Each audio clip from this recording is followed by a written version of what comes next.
क्या third world war शुरू हो चुकी है? मैं ऐसा क्यों कह रहा हूँ? क्योंकि इजराइल और ईरान के बीच मिसाइलों का तबादला शुरू हो चुका है।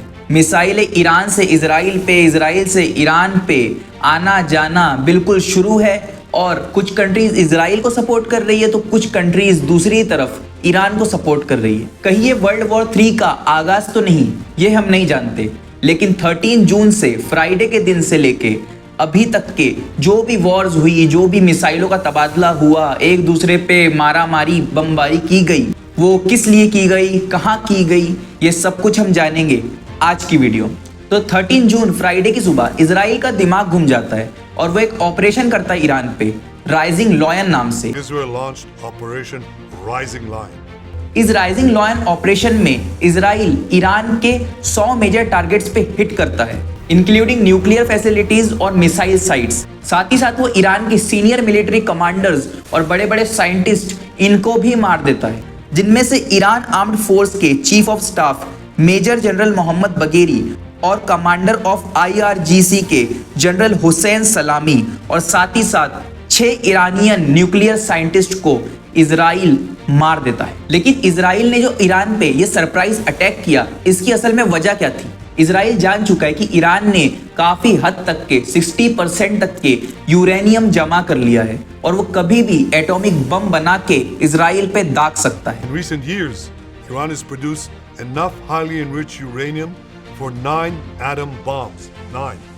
क्योंकि इजराइल और ईरान का पहले से ही झगड़ा है, पहले से ही इन दोनों में नहीं बनती। बाकी अरब मुमालिक, बाकी अरब देश तो इजराइल के खिलाफ ज्यादा कुछ बोल नहीं रहे, लेकिन जो बोलता है वो सिर्फ और सिर्फ है ईरान। तो अगर ईरान ने न्यूक्लियर वेपन्स बना लिए तो ईरान से सबसे बड़ा खतरा जो है वो है इजराइल को। इसीलिए इजराइल ने कहा कि ईरान कभी भी न्यूक्लियर वेपन बना सकता है, क्योंकि उसने काफी हद तक की यूरेनियम अचीव कर लिया है और जब वो बॉम्ब बना लेगा, जब वो न्यूक्लियर वेपन्स बना लेगा तो इससे दुनिया को बहुत खतरा है।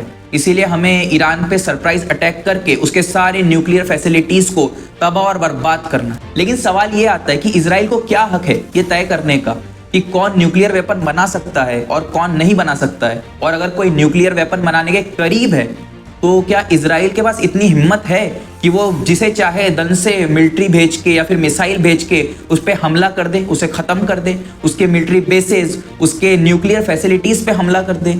ये इजराइल को हक कौन देता है? सैटेलाइट इमेजेस से पता चला है कि नातान की जो न्यूक्लियर साइट है उस पे डैमेज हुआ है, उसे डैमेज पहुंचा है, जो कि ईरान की एक इंपॉर्टेंट न्यूक्लियर एनरिचमेंट फैसिलिटी है। लेकिन साथ ही फ्यूल एनरिचमेंट प्लांट को अनडैमेज्ड बताया जा रहा है। साथ ही इस्फहान के एक न्यूक्लियर रिसर्च सेंटर पे भी इजराइल ने हिट किया है। इजराइल ने सैटरडे से लेके मंडे तक के स्ट्राइक्स कंटिन्यू रखा है और जिसमें IDF का ये कहना है कि उन्होंने तेहरान के स्काइज पे, तेहरान के आसमानों पे उन लोगों ने कंट्रोल पा लिया है और वो एयर डिफेंसेस को तेहरान के टारगेट कर रहे हैं। नेतन्याहू का कहना है कि आप अब देखोगे कि तेहरान के आसमानों में एयरफोर्स है सिर्फ इजराइल की। इजराइल के मुताबिक उसने अपने 80 टारगेट्स को सही सलामत हिट कर लिया है तेहरान के अंदर, इंक्लूडिंग डिफेंस मिनिस्ट्री हेडक्वार्टर्स। दूसरी तरफ ईरान का भी ये कहना है कि इजराइल ने ईरान के 2 फ्यूल डिपोट्स को टारगेट किया है। इवन ईरान के सिविलियंस को भी टारगेट किया गया है तेहरान में, जिनमें 224 लोगों की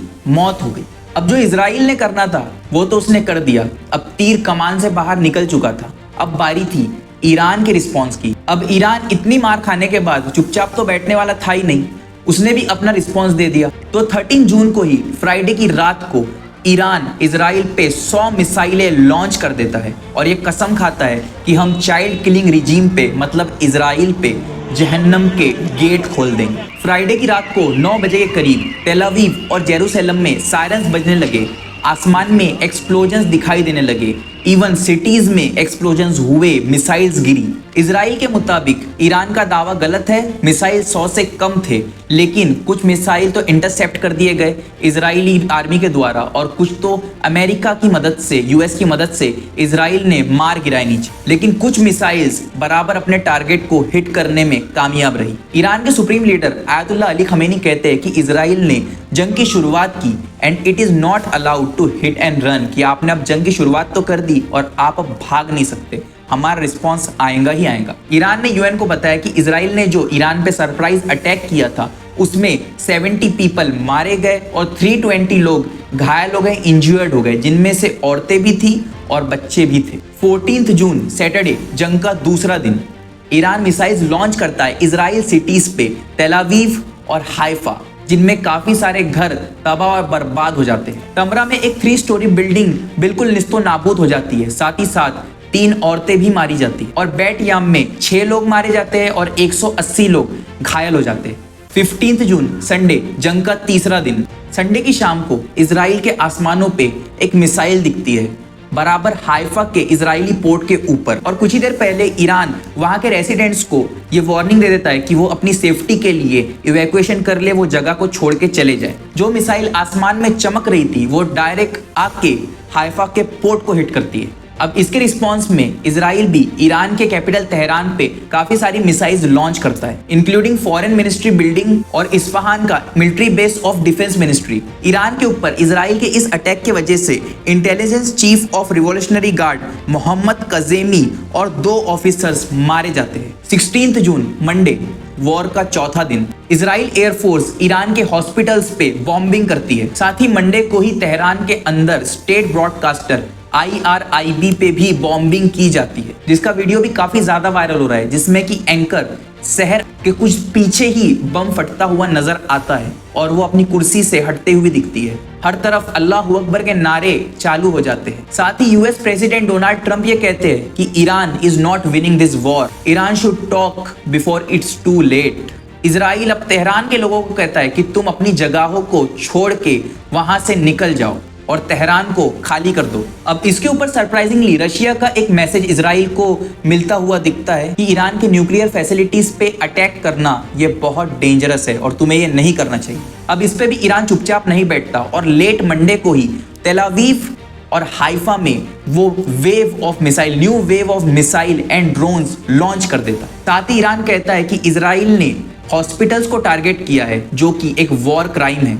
अब इस सब के बीच नेतन्याहू का एक बड़ा और थ्रेटनिंग बयान आता है कि ये जंग खत्म होगी आयतुल्लाह अली खमेनी की मौत से। मतलब इजराइल खुल्ला खुल्ला ये धमकी दे रहा है कि जब तक के आयतुल्लाह अली खमेनी को हम नहीं मार देते, ये इजराइल और ईरान की वॉर खत्म नहीं होने वाली। 17 जून ट्यूसडे, जंग का 5वां दिन, इजराइल तेहरान के एक क्राउडेड एरिया पे 12 मिसाइलें दाग देता है। साथ ही ईरान रिटेलिएटरी स्ट्राइक्स लॉन्च करता है इजराइल के एयर बेसिस पे। 18 जून वेडनेसडे, जंग का 6वां दिन, इजराइल फिर से तेहरान पे और इस्फहान पे टारगेट करता है और मिसाइल्स लॉन्च करता है। वो कहता है कि हमने 40 साइट्स पे ईरान की हिट किया है, including weapon facilities and also in Karaj. साथ ही ईरान कहता है कि हमने एक फाइटर जेट और एक इजरायली ड्रोन को मार गिराया है। अब इसके रिस्पांस में ईरान इजराइल पे एक नई वेव लॉन्च करता है मिसाइल्स की। IRGC कहते हैं कि मिसाइल्स की इस 12th वेव में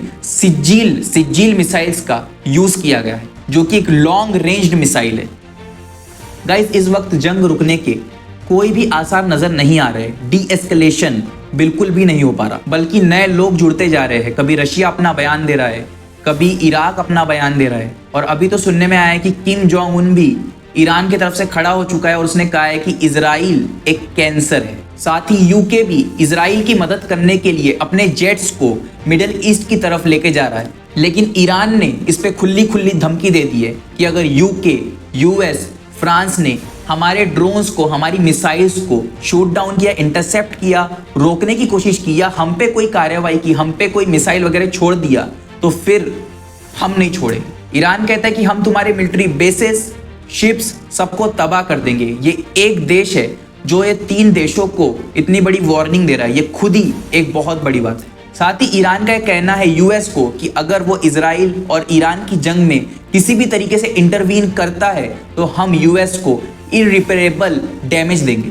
गाइज, ये वो कुछ हालात है जो कुछ दिनों से पेश आ रहे हैं। जंग खत्म होने का नाम नहीं ले रही है, नए लोग जुड़ते जा रहे हैं, हमले होते जा रहे हैं, और नुकसान हो रहा है तो सिविलियंस का, मौतें हो रही है तो सिविलियंस की। जंग का सबसे डार्क पॉइंट ये होता है कि मासूम सिविलियंस मारे जाते हैं। ऑब्वियसली इजराइल को डर था कि यूरेनियम अगर इनके पास जमा हो गया तो ये हमारा क्या हाल करेंगे, ये हमारे साथ कैसा सुलूक करेंगे, इसीलिए उसने हमला कर दिया, सरप्राइज अटैक कर दिया फ्राइडे के दिन। लेकिन हमें समझने की जरूरत है कि ये इजराइल की दादागिरी है जो कि वो सिर्फ अमेरिका की बेस पे कर रहा है। अगर अमेरिका ने इजराइल के सर से हाथ हटा लिया तो इजराइल की कोई औकात नहीं, because Israel is nobody to decide who to attack and not even America. अस्सलाम वालेकुम।